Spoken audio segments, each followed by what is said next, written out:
je vous proposerai d'aller dans les différentes salles et de faire un petit jeu pour pratiquer. Parce que ça sera de la pratique plutôt que de l'écoute. Vous allez repartir avec une expérience avec 2 serious games.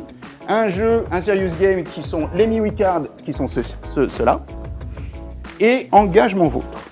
Voilà, ça va parler de la motivation et les MiWiCard vont parler de qui nous sommes, nos personnalités, les types de communication. Il y a quelques mois, on a commencé à entendre aux États-Unis quelque chose qui parle du mouvement de la grande démission. Je vois qu'il y en a qui acquiescent. Après le confinement, les gens, quand ils ont commencé à retourner au bureau, ils commençaient à avoir perdu leur identité, leur identification à leur entreprise. Ils perdaient leur motivation. Ils n'étaient plus engagés. Et pendant le confinement, j'ai eu beaucoup de clients qui disaient « Mais comment est-ce qu'on fait pour réengager les gens dans les équipes ?» Pour ça, il y a des outils qui servent à parler de l'engagement, qui servent à créer du lien entre les membres des équipes. Le Community Canvas, il contient un certain nombre de choses, mais en gros, c'est un guide, un cadre pour créer des conversations avec les membres de l'équipe, pour créer du lien. Et de ce lien va venir l'engagement. La proposition, c'est de ne pas essayer de recréer de l'engagement et de l'identification à une grande entreprise, à un grand groupe, mais c'est de créer de l'engagement et de l'identification à l'équipe dans laquelle on appartient. Pour ça, il y a un certain nombre de sujets qui seraient bien abordés et le Community Canvas les regroupe en une seule page. C'est open source, derrière il y a tous les guides de conversation avec des questions guidées pour vous amener à discuter avec vos équipes de ces points. Très rapidement, 3 parties. La partie en rouge qui est au-dessus, c'est l'expérience. C'est les expériences qu'on partage avec les membres de l'équipe. En bleu au centre, c'est l'identité. C'est le cœur de la communauté, le cœur de l'équipe. C'est là-dessus qu'on va se concentrer ce soir et surtout sur les 2 éléments les plus cruciaux, à mon sens, et dans l'expérience que j'ai avec les équipes. L'identité. Qui nous sommes? Qui sont les membres du groupe? Apprendre à se connaître. La raison d'être en deuxième. Quel est l'objectif, le but de cette communauté? Quel est le but qui dirige cette équipe?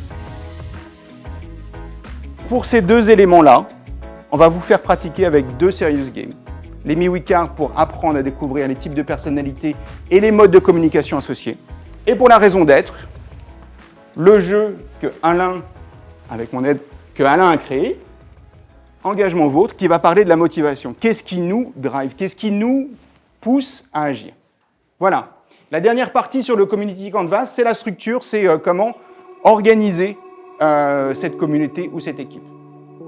Si vous allez sur communitycanvas.org, vous allez retrouver tous ces documents. Vous allez retrouver des questions guidées qui vont vous aider à amener ces discussions et à guider ces discussions avec vos équipes. Tout ça prend beaucoup de temps.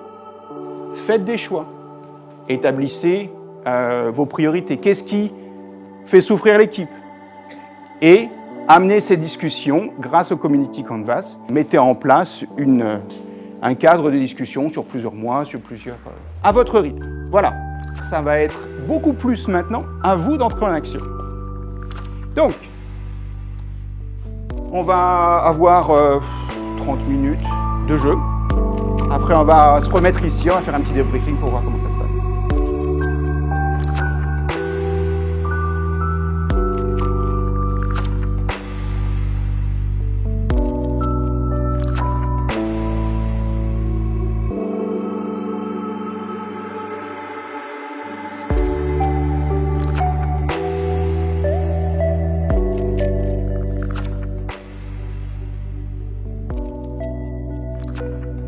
Ça fait quoi? Ça fait ça, ça fait ça.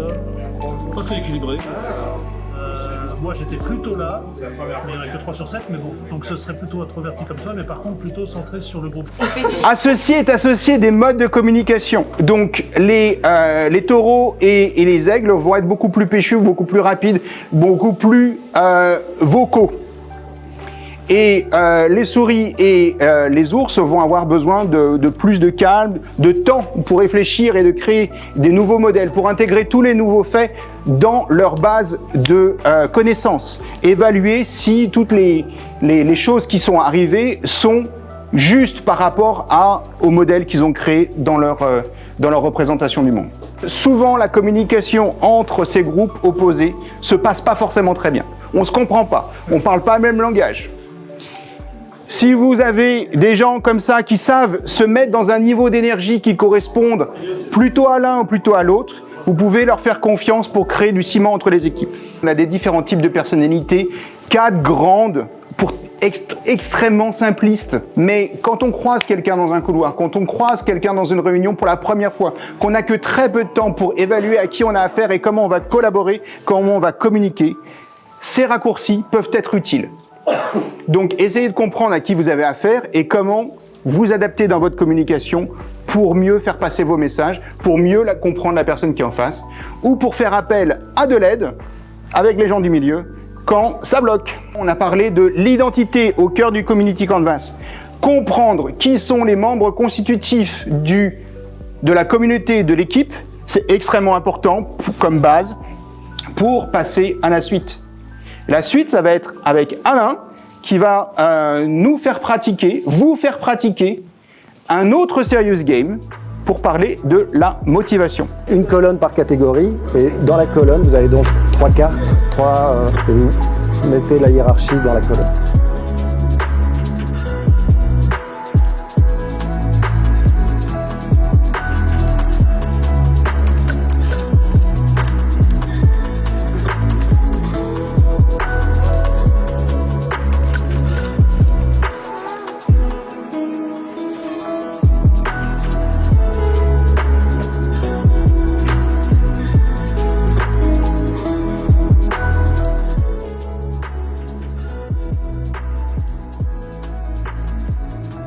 En fait, ça va être un peu petit, mais il y a un modèle motivation systémique qui a été conçu. Donc à la base, je suis parti sur un besoin que j'avais en entreprise de motiver les équipes parce qu'il y avait plutôt tendance à se barrer. Et chaque fois qu'ils se barraient, il y avait toute la connaissance qui partait avec, ça ne m'arrangeait pas beaucoup.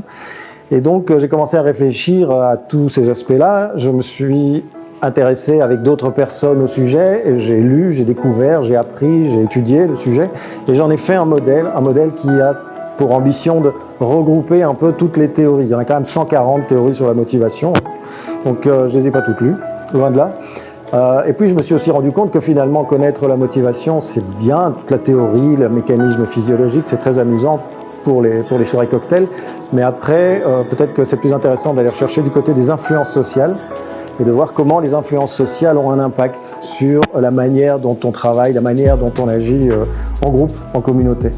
Et c'est comme ça qu'est apparu le modèle. Il a été créé, j'ai commencé à le constituer il y a 8 ou 9 ans. Et puis il y a 1 an, j'ai écrit parce que j'en avais besoin pour recentraliser un peu toutes mes informations et remettre ça de manière linéaire. Donc il y a aussi une critique, Maslow il s'en prend un peu là-dedans, des choses comme ça, tous les grands classiques, je m'amuse à les titiller. Et puis voilà, c'est ça qui me permet derrière de construire ce jeu qui permet de révéler ces 4 niveaux de besoins, de nécessité et de désir au niveau de la motivation individuelle.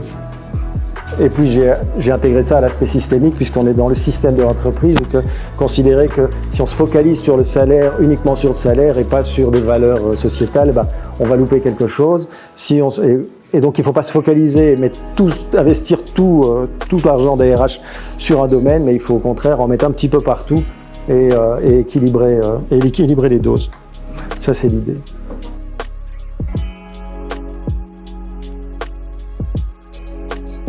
Ensuite, par rapport à ce sujet, tu essayes de voir dans les jeux que tu connais, ceux qui ont des mécaniques que tu pourrais déconstruire, que tu pourrais simplifier. Et je vais vous donner 2 exemples. Un problème sur la planification. On ne sait pas planifier, on ne sait pas faire des estimations. C'est un sujet agile. Et un autre, je voulais faire une façon originale de faire un speed networking. Il y a les gens qui viennent, qui se parlent 2 minutes, mais je voulais un support un peu plus ludique que juste « tiens, je me présente 2 minutes et toi, tu vas te présenter 2 minutes ». À la fin, on ne s'est pas forcément écouté.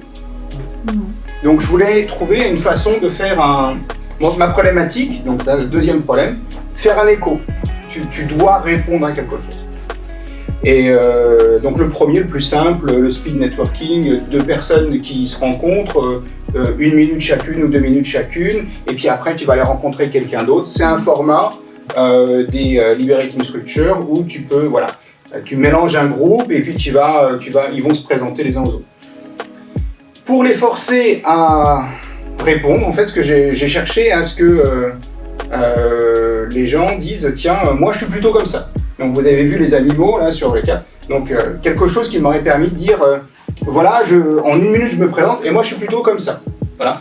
Et puis l'autre qui puisse me répondre ah ben en fait effectivement dans ce que tu as choisi, j'ai bien reconnu ça parce que voilà, pour créer une étincelle qui oblige à répondre. Et après j'ai cherché dans les jeux que je connais, alors bon après j'en ai plein des jeux donc c'est plus facile de piocher, mais tu peux regarder dans les magasins aussi. Des trucs qui pourraient représenter comme les animaux. Les animaux des Miwika, ça m'allait bien, mais j'en voulais plus. Et je suis tombé sur Totem, c'est les animaux Totem. Le jeu, c'est pour faire des compliments aux gens qu'on connaît. Donc tu vas, parmi tes 7 cartes, tu dois choisir une des cartes, tu la donnes à un de tes amis et tu lui dis, voilà, moi je pense que t'es ça parce que ça nécessite qu'on se connaisse. Là, quand tu fais une rencontre impromptue, vous ne connaissez pas. Dans le jeu, tu as des animaux. Vous pouvez le faire. Et ce jeu-là, ça peut être aussi pour les équipes. Non, je vous explique comment je suis arrivé à reprendre un jeu pour le déconstruire et le transformer en un serious game. Okay. Donc il y a des cartes d'animaux, il y a des cartes d'adjectifs. Et j'ai étalé ça sur tous les animaux d'un côté et tous les adjectifs d'un autre, à l'entrée de la salle, où les gens allaient rentrer pour aller assister à un atelier. Et j'aurais dit, vous prenez un animal et vous prenez un adjectif qui vont vous correspondre. Vous allez vous présenter à la personne et la personne en face va vous répondre, je t'ai bien reconnu dans ce choix parce que dans ce que tu as dit, j'ai entendu ça. Voilà. Et donc l'idée, c'était de créer l'étincelle pour obliger les gens à un petit peu se parler, pas simplement écouter la présentation. Donc la problématique, c'était générer une réponse et tu vas trouver dans tes jeux quelque chose tu pourrais prendre un truc de photolangage et dire tiens, moi j'ai choisi le robot, voilà, j'ai choisi le robot, alors je me présente, je suis Yord, je suis machin. Ah oui, je trouve que effectivement tu corresponds au robot parce qu'il a un sourire et je trouve que tu es très souriant. Enfin, c'est un peu bidon, mais au moins tu as créé une réponse. Ça aurait pu être un jeu de photolangage que j'aurais choisi. Là, j'aimais bien parce que dans l'atelier, juste après, j'allais utiliser les Miwi avec encore des animaux un peu totématiques. Donc, on restait un petit peu dans la même bête. Voilà. Ça, c'était un exemple de création. Tu pars d'un problème, tu essayes de trouver un mécanisme. Ce mécanisme, tu vas aller le piocher dans un jeu. Et ce jeu, tu vas le détourner.